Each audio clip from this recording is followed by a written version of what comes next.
সবাইকে জানাই পাকা আমের শুভেচ্ছা। দেখো কত আম নিয়ে বসেছি। এখন তোমাদের সামনে আমি আম খাবো। এই আমগুলো সব আমি একাই খাবো। সবাইকে আম কেটে ভাগ করে দিয়েছি, আর এতগুলো আমার লাগবেই। আমি একবার এতটাই খাবো, আমার বেশ ভালো লাগে। তো প্রথমে একটা আম খাচ্ছি, তোমাদেরকে দেখাচ্ছি। এটা হচ্ছে কী আম বললো, ল্যাংড়া। এটা হচ্ছে ল্যাংড়া আম। দেখো খেয়ে দেখাচ্ছি। দারুণ মিষ্টি, যেহেতু গাছ পাকা আম। মেয়ের বাবা নিয়ে এসছে, গাছ থেকে পাড়ছিল তখনই।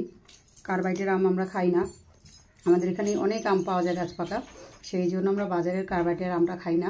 আমরা বাগান থেকে সরাসরি কিনে নিয়ে চলে আসি। তো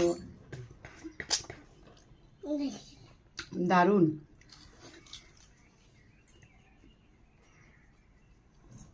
আটিটা কি পাতলা, শুধু দেখো আটিটা কতটা পাতলা দেখো আমের, শুধু মাংস।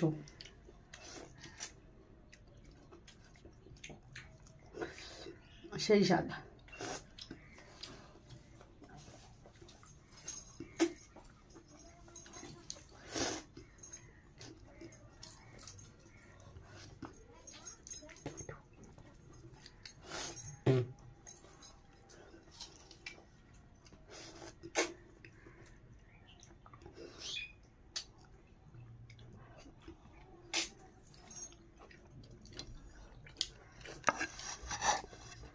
টাটা।